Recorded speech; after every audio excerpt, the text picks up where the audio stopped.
Graça e paz. O Senhor possa estar abençoando todos vocês que estão nesse momento acompanhando esse vídeo, que ele possa ser uma bênção na vida de vocês, aquilo que nós queremos trazer da palavra do Senhor. O nosso texto hoje é Atos capítulo 26, versículo 24 ao 32, e nós queremos pregá-lo sobre o tema Louca Esperança. O texto nos diz: quando Paulo estava dizendo estas coisas em sua defesa, Festo interrompeu gritando: "Você está louco, Paulo? Ficou louco de tanto estudar?" Paulo, porém, respondeu: "Não estou louco, ó excelentíssimo Festo. Pelo contrário, digo palavras de verdade e de bom senso, porque tudo isto é do conhecimento do rei, a quem me dirijo com franqueza, pois estou persuadido de que nenhuma dessas coisas lhe é oculta, pois nada se passou em algum lugar escondido. Por isso, pergunto, rei Agripa, o Senhor acredita nos profetas? Eu sei que o Senhor acredita." Então Agripa se dirigiu a Paulo e disse: "Por pouco você me convence a me tornar cristão." Paulo respondeu: "Peço a Deus que faça com que, por pouco ou por muito, não apenas o Senhor rei, mas todos os que hoje me ouvem venham a ser alguém como eu, mas sem essas correntes." E a essa altura levantou-se o rei, também o governador e Berenice, bem como os que estavam assentados com eles. E ao saírem falavam uns com os outros, dizendo: "Este homem não fez nada passível de morte ou de prisão." Então Agripa se dirigiu a Festo e disse: "Este homem bem podia ser solto, se não tivesse apelado para César." Amém? Bem, o que Paulo estava falando no discurso, quando Festo interrompe, é a respeito da sua defesa, a respeito do evangelho que ele pregava, ou seja, que Cristo morreu e ressuscitou. E que essa era a mensagem que Paulo pregava, a mensagem do Cristo que foi à cruz, morreu crucificado, ressuscitou ao terceiro dia. A morte é essa pelos pecados daquele a quem Deus chama, aqueles a quem Deus leva a crer nele, e a sua ressurreição também como confirmação e esperança de que um dia também aqueles que creem em Jesus, que são regenerados pelo poder do Espírito Santo, ressuscitarão. Então, diante dessa mensagem, da mensagem da cruz, do evangelho da cruz, da mensagem que fala do Cristo crucificado e ressurreto, tá? Festo então interrompeu Paulo e disse: "Paulo, você está louco?" Ao que Paulo então, diante dessa afirmação, Paulo então diz: "Ó excelentíssimo Festo, as minhas palavras são palavras de verdade, de bom senso. O que eu estou falando é do conhecimento do rei Agripa, a quem me dirijo." E aí Paulo olha para o rei Agripa, lhe questiona a respeito da fé nos profetas. O próprio Paulo afirma que Agripa crê. Ao que Agripa dá aquela resposta, ou seja, Paulo, na minha leitura, ele diz o seguinte: "Por pouco você me convence a tornar-me cristão." Essa não é a melhor tradução. A melhor tradução talvez seja a que nós encontramos, por exemplo, na NVI, que diz: "Em tão pouco tempo espera me tornar cristão", ou com tão poucas palavras espera que eu me torne cristão, ou espera me convencer a tornar-me cristão. Ao tempo que Paulo então responde, ou nesse diálogo, nesse vai e vem, que Paulo agora, ao invés de estar agora se defendendo, Paulo agora está no ataque. Paulo agora não é mais aquele réu, ele agora é o juiz, parece-nos, nesse tribunal. E Paulo diz: "Olha, o meu desejo aqui, não só você, mas, ou seja, a minha oração é que não só você, mas todos que me ouvem possam ser como eu, ou seja, possam se tornar cristãos, possam crer em Cristo, possam ser salvos. É claro, exceto essas cadeias." O julgamento se encerra, se levantam as autoridades, eles chegam a uma constatação: Paulo é inocente. A mesma constatação dos julgamentos anteriores: Paulo é inocente. E ele poderia ser solto, afirma Agripa, se ele não estivesse apelado para César. O que nós podemos destacar nesse texto? Por que chamar ou intitular Louca Esperança? Louca Esperança, nós estamos falando da maneira como as pessoas olham, como o mundo, como aqueles que não creem em Deus, como aqueles que não compreendem, não aceitam a mensagem da cruz, olham para a esperança que nós temos em Cristo Jesus, de que Ele morreu, perdoou os nossos pecados, nos deu salvação e que um dia retornará para nos levar a habitar com Ele em um local totalmente novo. Tá? Então, é interessante que nós olhemos agora então para esse texto E aí nós podemos destacar algumas coisas. Primeiro, Paulo é um pregador sereno e respeitoso. O primeiro destaque que eu faço nesse texto é isso. Paulo é um pregador sereno e respeitoso. Paulo é ofendido. Paulo, ele é ofendido, mas mesmo assim, ele não trata Festo mal. Paulo diz excelentíssimo Festo. É claro que Paulo chama Festo de ignorante, de uma maneira delicada, de uma maneira respeitosa, de uma maneira serena. Mas Paulo diz, Festo, a quem eu falo, ou seja, ao rei Agripa, ele tem conhecimento dessas coisas, ou seja, Festo, eu não sou louco, mas você é um ignorante. Mas Paulo fala isso de maneira respeitosa, de maneira serena. Tá? A segunda coisa que nós podemos destacar é que Paulo também é um pregador convicto e corajoso. Irmãos, logo após, Paulo coloca Agripa contra a parede. Paulo diz, rei Agripa, você crê nos profetas? E ele mesmo responde, eu sei que o Senhor crê. Eu sei que o Senhor crê.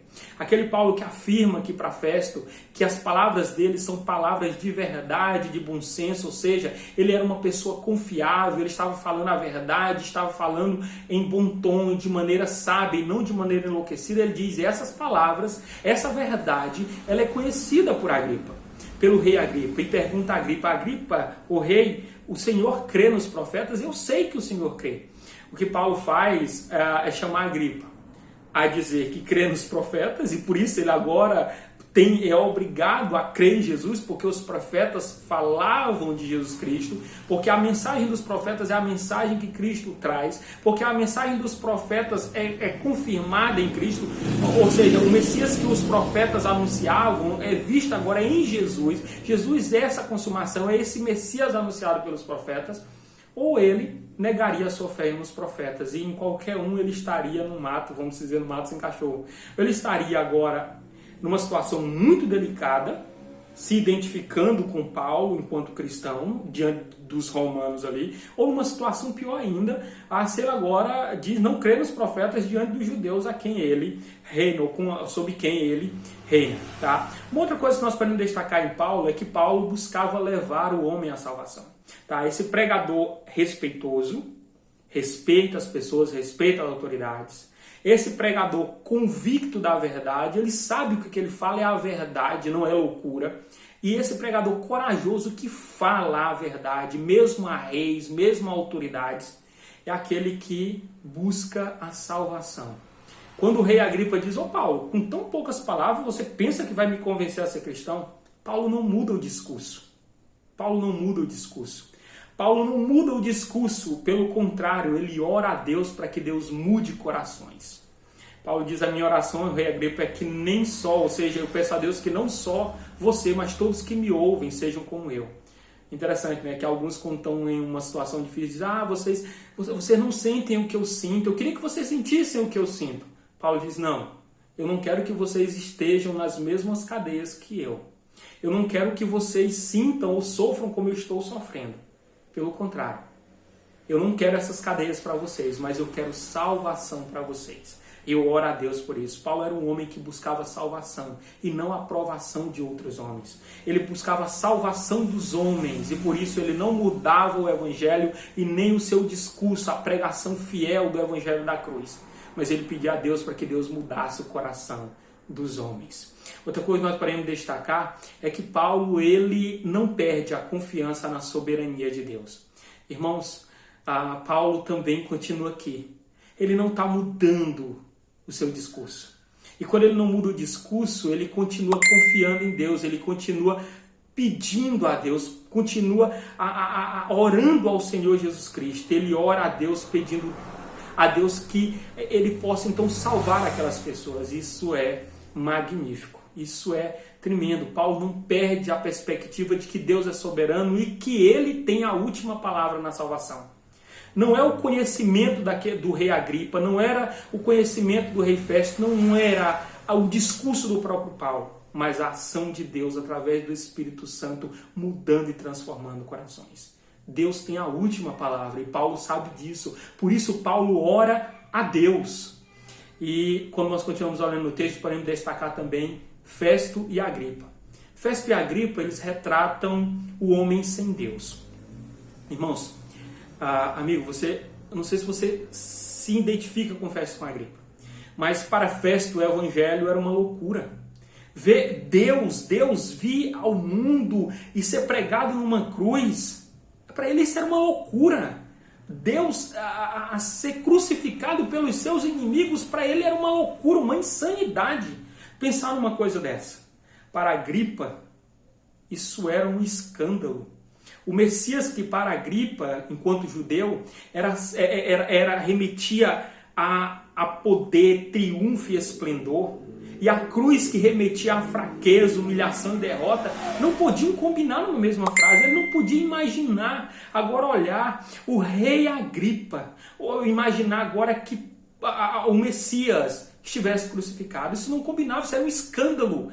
Dele poderia muito bem lembrar de Deuteronômio 21, 23. Os judeus consideravam aqueles que eram levantados no madeiro como aqueles amaldiçoados, porque tinham blasfemado contra Deus, eram amaldiçoados por Deus. Então para ele era um escândalo pensar no Messias sendo crucificado, não combinava.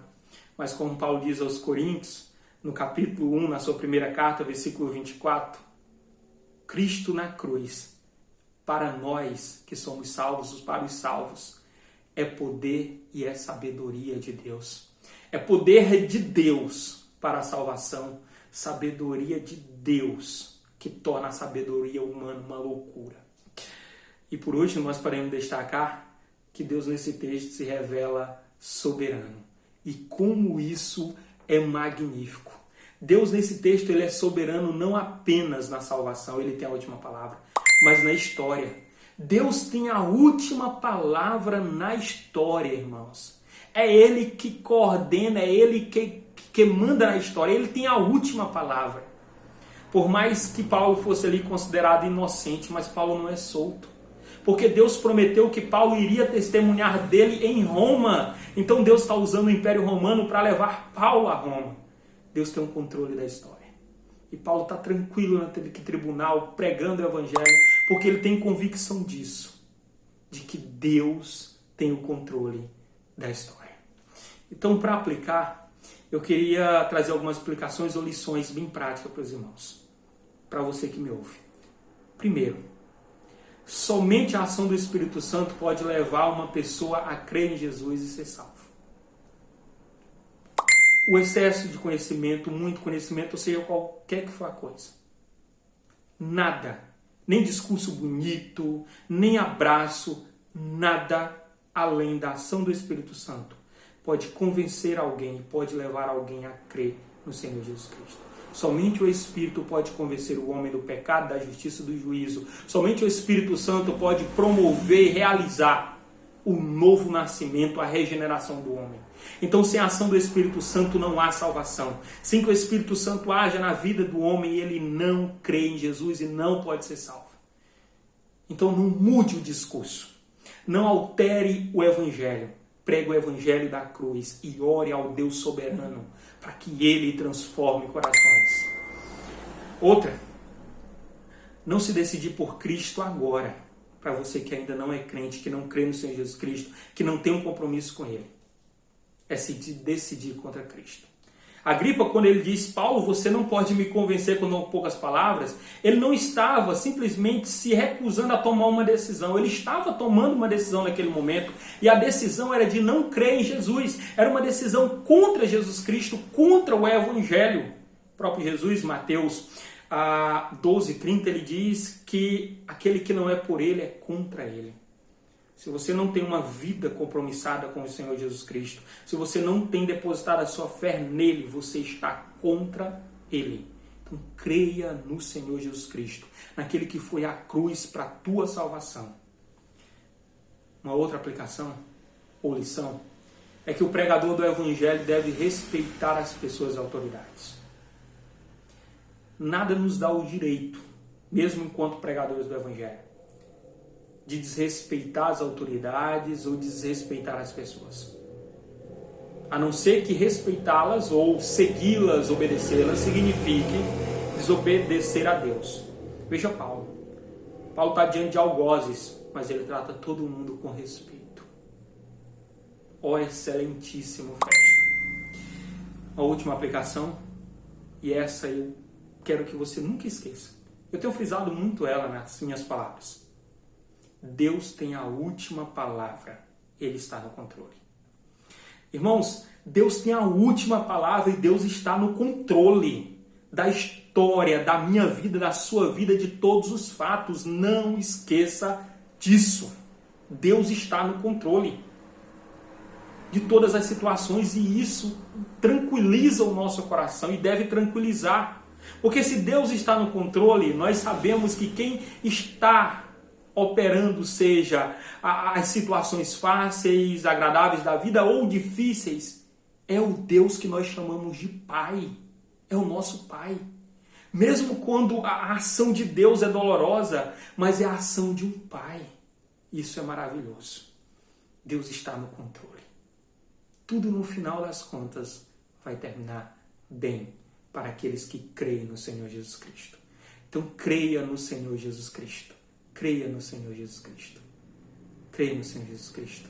Porque por mais que o mundo chame essa nossa esperança de louca esperança, ela é para nós maravilhosa. Amém. Deus te abençoe.